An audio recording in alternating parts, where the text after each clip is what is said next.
L'heure de votre journal de l'Afrique. Soyez les bienvenus. Nous irons dans cette édition à Kishiché, dans le Nord Kivu, en République démocratique du Congo. Au moins 170 personnes ont été massacrées dans ce village à l'automne dernier. Si le M23 s'est retiré de cette localité, les rebelles menacent toujours. La population civile se sent abandonnée. Vous entendrez quelques témoignages. Vive tension au Mali entre les indépendantistes du Nord et le pouvoir central. L'accord de paix d'Alger semble plus que jamais menacé. Une délégation étrangère tente de réconcilier les deux parties. Et puis le succès du consommé local au Togo depuis 2018 et le scandale des tilapias contaminés en provenance de Chine. Les autorités interdisent toute importation de ce poisson. Satisfaits, les producteurs locaux plaident aussi pour un meilleur accompagnement. Vous verrez le reportage de nos correspondants sur place. Le village meurtri de Kishiché dans le Nord Kivu, à l'automne dernier, au moins 170 personnes ont été massacrées après plusieurs semaines d'occupation. Le M23 a quitté la localité pour se redéployer une vingtaine de kilomètres de là. La menace est donc toujours réelle, mais aucune force armée n'est venue assurer la protection des civils. Laurent Berstecher nous en dit plus. Le 29 novembre 2022, les rebelles du M23 descendent sur le village de Kishiché dans le Nord Kivu à la recherche de miliciens locaux. C'est le début d'une véritable chasse à l'homme dont peu ressortiront vivants. Plus de 4 mois après le massacre, certains ont accepté de raconter l'horreur dont ils ont été témoins. Ils ont rassemblé tous les hommes et les ont accusés d'être des miliciens qui les avaient attaqués. Ils leur ont dit « Asseyez-vous ici et mettez-vous en cercle autour du trou ». Et ils ont commencé à les abattre, un par un. Presque tous les hommes du village sont exécutés. Les survivants sont forcés de creuser des fosses communes et d'y enterrer les morts. Débutent alors plusieurs mois d'occupation dont Kishiché porte encore les séquelles. Entre deux tranchées ou positions fortifiées par les insurgés, les routes qui entourent le village sont jonchées d'ossements et de cadavres. Et l'école, utilisée comme base d'opération par le M23, est fermée depuis novembre. Aujourd'hui, les enfants passent leur journée dehors. Ils ne peuvent plus aller à l'école.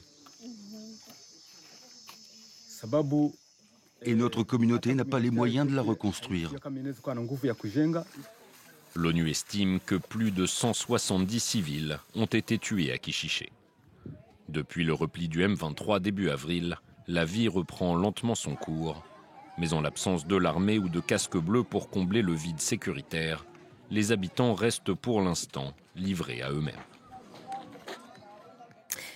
Un convoi d'orpailleurs pris pour cible sur la route d'Arlit au Niger. Un groupe armé a ouvert le feu. 5 soldats ont été tués. Les assaillants n'ont toujours pas été identifiés et l'or détourné reste introuvable. Des attaques comme celle-ci se multiplient autour des sites miniers dans la région d'Agadez en particulier. Les explications d'Harold Girard depuis Niamey. À ce stade, aucune information fiable n'a fuité sur l'identité du groupe lourdement armé qui a attaqué dimanche un convoi d'orpailleurs qui se dirigeait vers Arlit. Aucune information fiable non plus sur la cargaison d'or que ces hommes transportaient. Selon plusieurs sources sécuritaires, c'est d'abord un soldat de l'escorte militaire qu'avait sollicité ces orpailleurs qui a été abattu. Une course-poursuite s'engage ensuite et mène l'escadron tout droit dans une embuscade. Attaque de convoyeurs d'or, mais aussi braquage de commerçants, ce sont des méfaits criminels qui sont devenus communs, banals dans la région d'Agadez aujourd'hui, mais sont toujours moins médiatisés que les attaques terroristes dans le sud-ouest du Niger. Je reviens sur la responsabilité de la communauté internationale sur ce sujet. Autant une alliance est nécessaire pour lutter contre l'expansion de l'entreprise terroriste, autant ce phénomène qui est ancré dans l'histoire du Sahara, il est temps aussi qu'il y ait une alliance internationale pour juguler le problème. L'or est venu compliquer le problème, il existe bien avant. Tout cet espace, toute cette partie du Sahara, qui est comprise entre la Libye, le Tchad et le Soudan, sont des parties du Sahara qui n'ont jamais connu de stabilité. Vaste de plus de 600 000 km², la région d'Agadez et ses mines d'or attisent la convoitise de plusieurs groupes armés composés de Nigériens mais aussi d'étrangers. L'agression de ce week-end intervient quelques jours seulement après la visite à Agadez des ministres nigériens de la Défense mais aussi de l'Intérieur. Ces deux ministres étaient sur place pour lancer justement une opération militaire de grande ampleur pour réduire la criminalité dans la région.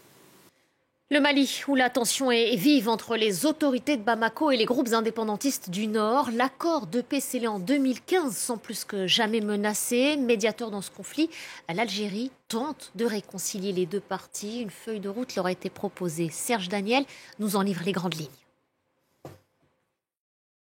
Afin de relancer le processus de paix, la médiation internationale propose au gouvernement malien et aux ex-rebelles de travailler sur plusieurs points. Il y a par exemple le point important de la future armée nationale reconstituée. Ce que disent aujourd'hui les ex-rebelles, c'est que lorsqu'un ex-combattant a aujourd'hui par exemple le grade de colonel au sein des mouvements armés, quand il va rentrer dans la nouvelle armée reconstituée, dans l'armée nationale, il faut qu'il obtienne le même grade, alors que Bamako n'est pas d'accord. Donc la médiation propose de travailler autour de cela. Ensuite, il y a le processus de DDR, démobilisation, désarmement et réinsertion. La médiation internationale propose à Bamako et aux ex-groupes rebelles de travailler sur ce sujet, de commencer par parler d'une première vague de 13 000 ex-combattants sur les 26 000 prévus. Et puis, il y a également le dossier des arrangements sécuritaires autour du cessez-le-feu. Vous savez que récemment, l'armée malienne a survolé, un avion de chasse de l'armée malienne a survolé la zone des ex-rebelles, une zone contrôlée par les ex-rebelles, ce qui a créé un regain de tension sur le terrain. Ce que propose la médiation sur ce point, c'est de revoir ces arrangements sécuritaires pour qu'il n'y ait plus de couac, un coup de canif dans le processus de paix et que ça redémarre. Et puis, il y a aussi des institutions et des dialogues, un dialogue que propose la médiation internationale sur les institutions, sur le débat politique, sur le projet de nouvelle constitution qui, comme on le sait, est rejeté par l'ex-rébellion. On reste au Mali. Le journaliste Aliou Touré est sain et sauf. Le directeur de publication du journal Le Démocrate était porté disparu depuis jeudi dernier. Il avait ce jour-là pris part à une conférence de presse lors de laquelle il réclamait justement la libération du journaliste Mohamed Youssouf Batili. Pour revenir au cas d'Aliou Touré, on ne sait toujours pas pourquoi notre confrère a disparu ni dans quelles conditions il a été retrouvé. À la conquête de l'espace, le Kenya lancera ce mercredi son premier satellite d'observation. Il devait le faire ce mardi, mais la météo ne le permettait pas. Taifa 1, Taifa 1, c'est au choix. C'est son nom, décollera depuis la Californie à bord d'une fusée Falcon 9 de l'entreprise américaine SpaceX. Et en gravitant tout autour de la Terre, l'engin va recueillir et transmettre en temps réel des données satellitaires. C'est une performance qui permet évidemment à Nairobi de développer son industrie spatiale, mais aussi et surtout de mieux gérer ses ressources afin de lutter contre la sécheresse. La mécanique du jeu de jambes, la sensation des gants en cuir sur la main, le plaisir simple de retrouver le ring. En Libye, les amateurs de boxe plus que jamais heureux. Ils peuvent à nouveau remonter sur le ring et plus aucun sport de combat n'est interdit dans le pays. Regardez. Entre deux entraînements, Omar Zlitni contemple avec nostalgie une vieille photo en noir et blanc. On y voit un jeune homme prendre la pose, gants de boxe au poing, le regard plein de fierté et de détermination. Âgé de 18 ans, Omar Zlitni vient de lancer sa carrière de boxeur professionnel, mais son rêve prend subitement fin 1 an plus tard, une désillusion qui lui laisse encore un goût amer. J'avais beaucoup d'ambition. Je devais aller combattre en Italie, mais la boxe a soudainement été interdite. Ça m'a frustré et j'ai décidé d'arrêter. En 1979, Mouammar Kadhafi interdit tous les sports de combat, officiellement jugés trop violents mais surtout susceptibles de produire des champions qui pourraient lui faire de l'ombre. Il faudra attendre la chute du dictateur en 2011 pour qu'Omar Zlitni réunisse ses anciens coéquipiers et fasse renaître la boxe en Libye. Aujourd'hui devenu coach, le sexagénaire se félicite de l'engouement des jeunes pour ce sport et pas seulement des garçons. Je pense que plus de filles devraient se mettre à la boxe. Le fait d'être une femme n'empêche pas de pratiquer ce sport.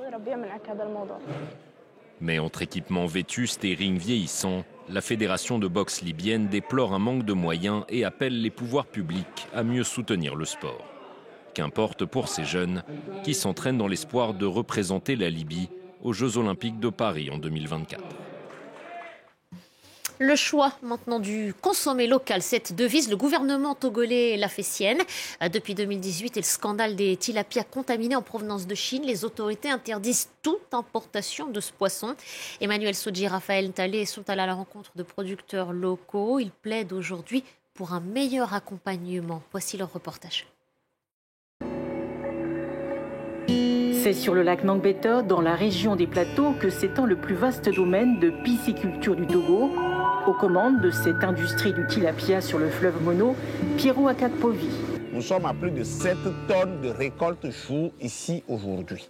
L'Oftifarm appuie techniquement 12 autres promoteurs installés sur le lac par l'État togolais. À eux tous, ils assurent 90% de la production piscicole nationale. L'entreprise a commencé à produire après le scandale des tilapias contaminés en provenance de Chine. Mais malgré son interdiction depuis 2018, le tilapia chinois circule encore clandestinement par le biais des frontières poreuses. C'est des poissons que les Chinois envoient avec esprit de fraude et surgèlent à 30% d'eau, 70% de poissons. Ici, tout ce qui est produit est bio, à commencer par l'ingrédient principal, la nourriture des poissons d'élevage. Et ça, c'est déjà prêt pour envoyer à l'usine. Dans sa chaîne de valeur, l'entrepreneur est en partenariat avec un spécialiste de la surgélation qui lui achète 60% de sa production et la commercialise sur l'ensemble du territoire. Aujourd'hui, il y a 200 tonnes existantes surgelées déjà qui sont dans nos chambres froides à Lomé. Et il y a encore 200 tonnes qui sont sur le lac qui n'arrivent pas à être surgelées parce que les chambres sont pleines. Et ça parce que des personnes ne veulent pas participer aux francs jeux et accompagner les producteurs locaux. Pour soutenir la production locale, les pouvoirs publics ont dû imposer aux importateurs de poissons congelés un quota de 4% de tilapia togolais à acheter. Pour les promoteurs du poisson local, pas suffisant dans un secteur où l'essentiel des coûts de production repose sur des intrants céréaliers qui ont flambé. Le poisson importé, il est subventionné par des abaissements tarifaires. Le poisson local, il n'y a aucune subvention. Le poisson d'élevage est aujourd'hui un bassin d'emploi qui attire de nombreux jeunes. 300 personnes travaillent pour l'Oftifarm. Notre ambition, c'est de produire pour que tous les Togolais puissent avoir du poisson à manger et pour éviter que l'on ne consomme le poisson importé. 90 000 tonnes de poissons sont encore importées au Togo. Face à la concurrence, l'Oftifarm ambitionne, si elle est soutenue par des mesures d'accompagnement, de partir à la conquête du marché international. Voilà pour votre journal de l'Africa. C'était avec nous sur France 24. Paris Direct continue.